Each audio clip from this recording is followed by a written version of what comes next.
Hello, New York City. It's Heidi from Brooklyn, and we are going to talk in our buyer's journey about credit, lenders, and loans. So, chapter 3 of the series. So, each of the lenders have different types of loans, and again, what your situation is will help you determine which loan type, or help them determine which loan type is best. So again, financial goals and preferences. So by finances, the credit we talked about, DTI, which is debt to income ratio. So how much of your income goes toward your debts, and a lot of the lenders like it to be 36% or less. And then there's also, length of employment and employment history, etc.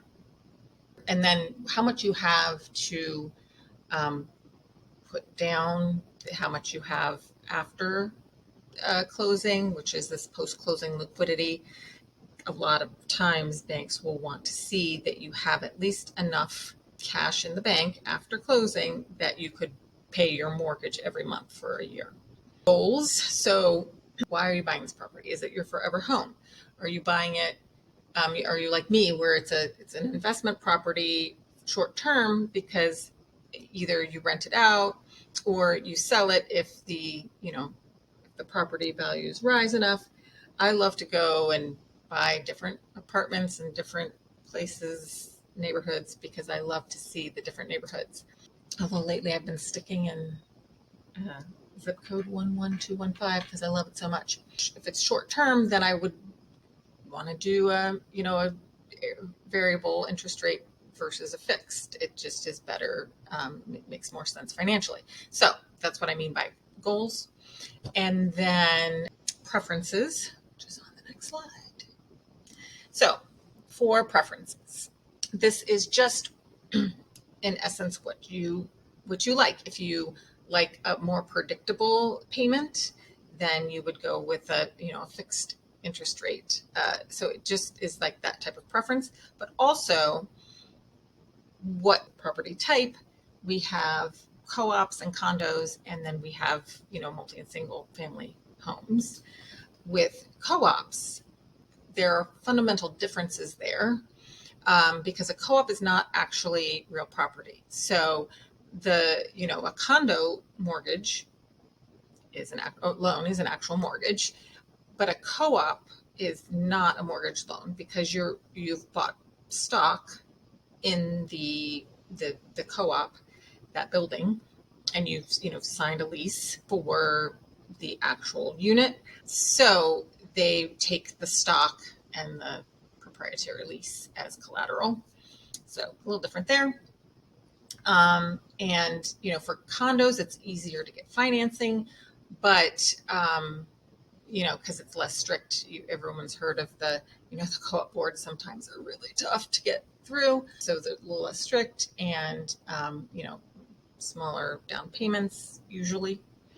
But co-ops tend to be more affordable, and then both of them have closing costs. Some of them have closing costs that in one and not the other, vice versa. So something like title fees. Well, you don't get a title for co-op because it's not real property. It's not a chain of who has owned the property. For co-ops, there's a flip tax that has to be paid at closing, but that's paid by the seller. So until you go to sell, you don't have to worry about that one. But anyway, things to keep in mind about making sure you understand your big picture financially and what your goals are, and then your preferences, and then that will help you and the lender determine what kind of loan is best for you. To start off, we'll just talk about the loans that are for first-time home buyers. So there are a few. There's FHA loans, which are loans that are backed by the Federal Housing Administration. It's a smaller down payment, as little as 3.5%. And then, borrowers with, low credit and first-time home buyers are, that's what these loans are kind of tailored for. For the VA loans, for eligible veterans, active duty military and their families, no down payment and very favorable terms and interest rates. There's also USDA, which is backed by the United States Department of Agriculture for, low to moderate income borrowers in rural areas. There's like no down payment, no interest rates, etc. And then there is Home Ready and Home Possible, low to moderate income borrowers, same kind of idea, but with lower mortgage insurance costs. And as well for first-time home buyers, those are the loans. And then there are programs that are also put into place by, city and state, or local governments. And New York City has a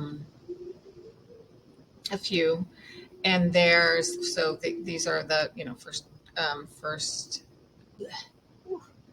home first down payment assistance. So up to $40,000 for down payment and closing cost assistance. And this is for eligible first-time home buyers in all 5 boroughs. And then there's the Homes for Neighborhoods, which is for designated areas in New York City. And it's forgiven over a 10-year period of time if borrowers stay in the home. So that's a nice benefit for certain areas. And then there is the Neighborhood Lift, which is up to $20,000 in down payment assistance for eligible buyers in certain areas of just Brooklyn, Bronx, and Queens. And it's a forgivable loan. It does not need to be repaid if the borrower remains in the home for 5 years. And then HPD, Home First, up to $40,000, and it must be repaid if it's sold, but that is another good option. And then State of New York Mortgage Agency, and it has several different types of programs, low interest mortgage loans, down payment assistance. It also has special programs for veterans outside of the VA, and then first responder. So those are for first-time home buyers. And then for other types of loans that are the most common, conventional mortgages, which are not backed by the government, and they require typically 20% down. They have strict credit and income requirements. So if this is something that you are still struggling to get your credit score up there, then you may not qualify for a conventional mortgage. And then there is the jumbo mortgage. And jumbo mortgage, it sounds pretty intimidating, but it's a loan that exceeds the limit that was set by Fannie Mae and Freddie Mac. And that was because of the whole bubble thing. But they have, there's a limit, and it was initially, I guess, for the country, it was around $484,000 was the maximum that they allowed people to loan. But New York City, our median sale price is way above that. So $726,000 is the limit in New York City. And then, so, anything over that is considered a jumbo loan. That's something to look into if you are buying a place that is over $1 million. Okay, so next up, fixed rate mortgages. I think, most people are familiar with these and are probably the most common type. So this is where your interest rate is fixed, just as in the name, and it stays the same for the entire length of the loan, whether it's 15, 20, 30 year. And so it's for people who want that predictability. And then adjustable mortgage rates, also called ARMs, are just as they sound as well. The interest rate adjusts over time. So the first year is a lower interest rate and it increases over a certain amount of time. So let's say if you do it like a 5-1 ARM, that means that you're in the first 5 years, you have a certain interest rate. And then after that 5 years, it goes up to, whatever the interest rate is. And so if you have your goals are short term, then that's probably a better option for you because you get that lower interest rate and you would sell prior to the interest rate going up. And you could always, if you don't sell and you decide to rent out or you decide to stay, then, prior to the year 5, you can always refinance if the interest rate that it's going to go up to is not what you were wanting to pay. And then the interest-only mortgage, just as it sounds as well, where you pay just the interest, none of the principal until a certain time period. So, but 5 or 10 is the most common. And so you wouldn't pay anything towards your equity over time, but whatever you put down and whatever the property value increase is, you'll at least have that still in equity, even though you wouldn't have put anything towards it over time.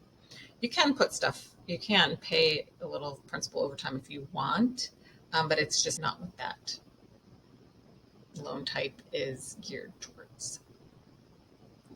Okay, so each of these loan types, as you can see, they have their advantages and disadvantages, but again, you should look at your financial situation, what your goals are, what your preferences are, so that it will help you hone in and be able to see, more clearly which of these loans really are most beneficial to you and which you could be eligible for if you're a first-time home buyer.